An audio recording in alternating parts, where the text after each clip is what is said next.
Hey everyone, welcome back to my channel. If you're new here, my name is Maggie, and today I'm going to be sharing with you my June budget, which is a little bit late. I typically like to get these out before the month started, but it is my first month with a new job, so I really wanted to kind of wait, and I'll probably be a little bit late on my July one as well, because I just want to see how my paychecks kind of shake out. So the first month is always kind of weird, right? Like not all of your deductions for like health insurance and 401ks and stuff like that comes out, which is my case. I haven't had everything kind of settle in yet. And my first paycheck, I got like some extra money to like set up my work from home situation. So this month is kind of weird. What I did do though, I used to get paid once a month at my last job. And what I've done now is I get paid twice a month now, but I put both paychecks into one account and I wait. So I'm actually budgeting a month ahead. So I'm budgeting June with the money that I earned in May, if that makes sense. So that is what I'm going to keep doing. So I still will have a monthly budget to share with you guys. And it just, I'm in that habit, so it works best for me. So I do have my budget sheet started here. Let me just pop it out of my notebook and we're gonna go ahead and fill in these blanks. Okay, something else I should mention, this is my planner. I use the Golden Coil planner because it is fully customizable. So one of the options I elected to have is to have a second monthly calendar that is blank. And this one is only for my finances. So as you can see here, I have all my different bills. A couple of special dates that I did block off kind of in this blue color. First one, it's my dad's birthday, so I blocked that off because I need to get him a birthday gift and, call him. I'm also off work on the 18th in observance of Juneteenth. So my company does observe that, and it falls on the Saturday, so we get this Friday off. And then also Father's Day, which is a holiday that I do celebrate. I know not everybody does, so that is one that I marked off as well. But otherwise, a pretty regular month. I don't have a lot planned yet. I'm sure I'll have little things pop up, but nothing crazy. So let's just go ahead and pop into the actual budget. I do this on a spreadsheet first, so I already kind of play with the numbers, and then together we fill it out. So for budgeted, the money that I'm working off of is $4,688.21, which is quite a jump. But again, this is not what my monthly income for my job is going to be going forward. So let's go ahead and start spending this money. I am a zero-based budgeter and I do budget to the penny. So this full amount is going to go into all of these categories in different ways. So the first one I have are my expenses. These are pretty fixed. They don't change super often. And most of these are on like an automatic type payment. So the first one here, we have my mortgage, which is $11.86. My HOA is $239.52. I do live in a townhouse which has an association. I actually just filmed a video about my townhouse experience. I can link up below up and down below if you're interested. Insurance is all three: my homeowner's insurance, my car insurance, and I have an umbrella policy. So it's all three of those together, just to like save space on my lined piece of paper here. And I think that's going to be $185.50. I did get a quote for my new car insurance because it's being renewed, but I just saw the like total, so I'm guessing what the monthly is going to be, but we'll see. I wouldn't be surprised if that changes by $1 or so. My phone is $84.54. My company is giving me I think it's $65 per month towards my phone, which is awesome. So it's just going to flush on out here. Subscriptions, $54.74. We have Amazon Prime, Netflix, Spotify, and then also we subscribe to the Met Operas on demand. Groceries, gas, and spending. I'm kind of playing with how I want to do these. I used to do like a weekly amount, but I'm just going to try to see how this goes. So for groceries, I'm going to give myself $400 for the month. Gas, I'm going to give myself $60, and spending, I'm going to give myself $500. So the spending is like if I want to buy something, it goes under spending.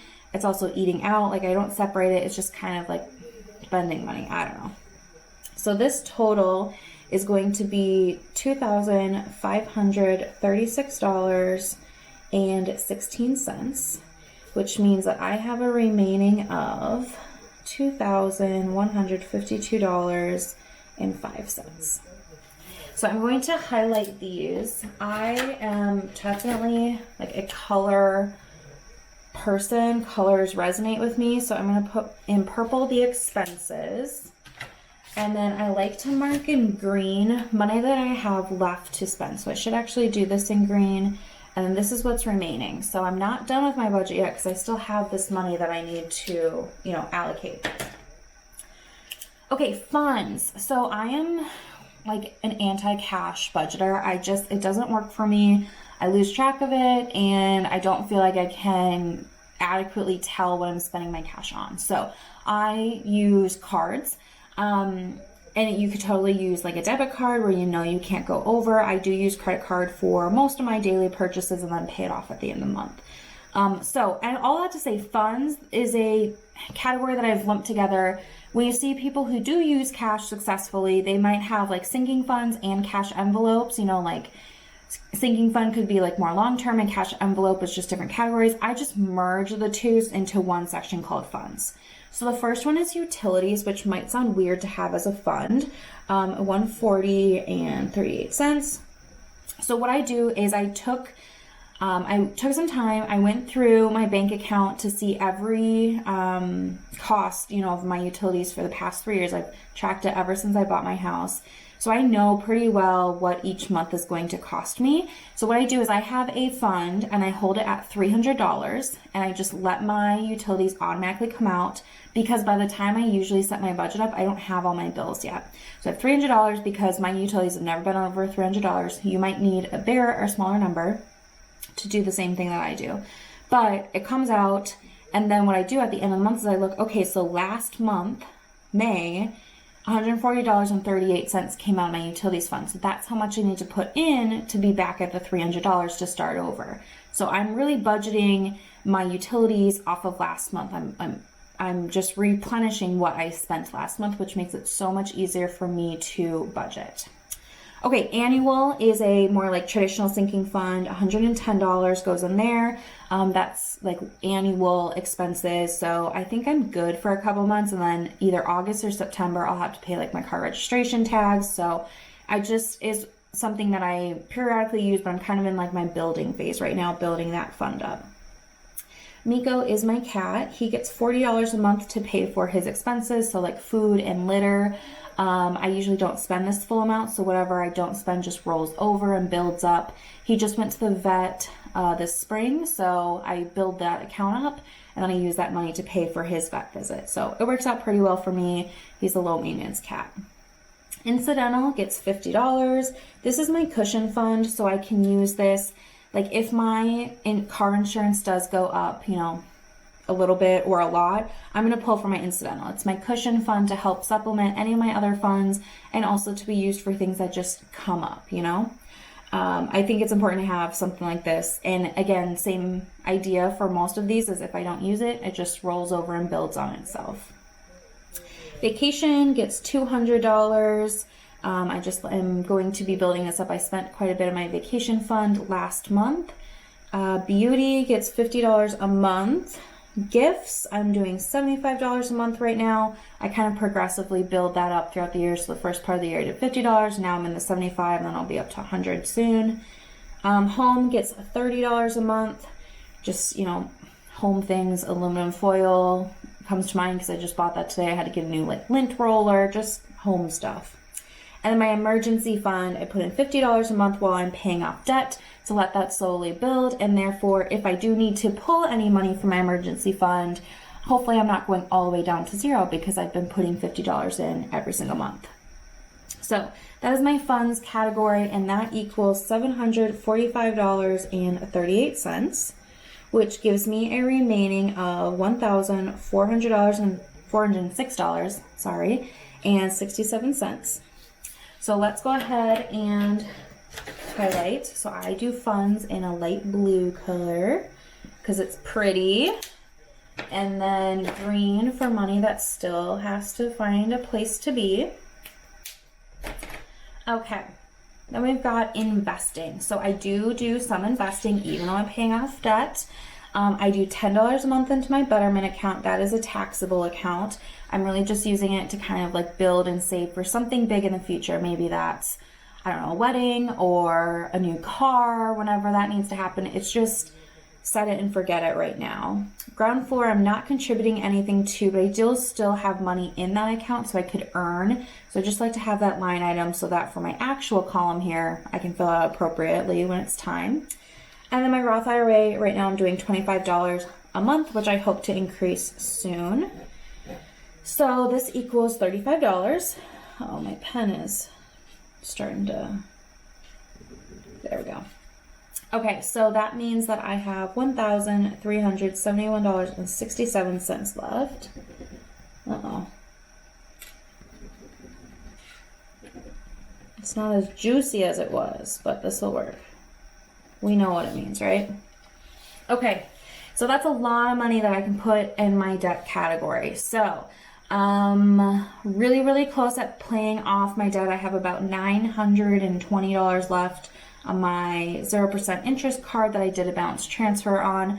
However, I'm not going to be putting that much onto the city. So I have on the Capital One $632.60 to go there. I did have some car maintenance items come up this past month, and we had some home items to come up. We had to replace our air conditioner. So my boyfriend and I, we live together, so we split that cost. So I just had some kind of expenses come up, and instead of pulling from my emergency fund, I have this cash still in my budget. So I'd rather just pay that balance off from my budget instead of withdrawing from my emergency fund. It's personal choice. You might have a different opinion. That's okay. But what I have left then to put on my city card, which is a 0% card, this Capital One is not 0%, so that's also why I want to just pay it off so I don't accrue any more, debt onto that. So city is going to get the rest, which is where it's helpful to have the spreadsheet already done, which is $739.07. And nothing on Discover or Amex. Man, this pen. Hold on. We're going to switch pens here because that's just really bothering me. 739.07, 632.60. There. Okay. So these two together is $1371.67, which means I have $0 left. Oh, I forgot to, man, I got so excited to tell you how much money I was putting towards debt that I forgot to highlight my investing. So we're going to do orange here.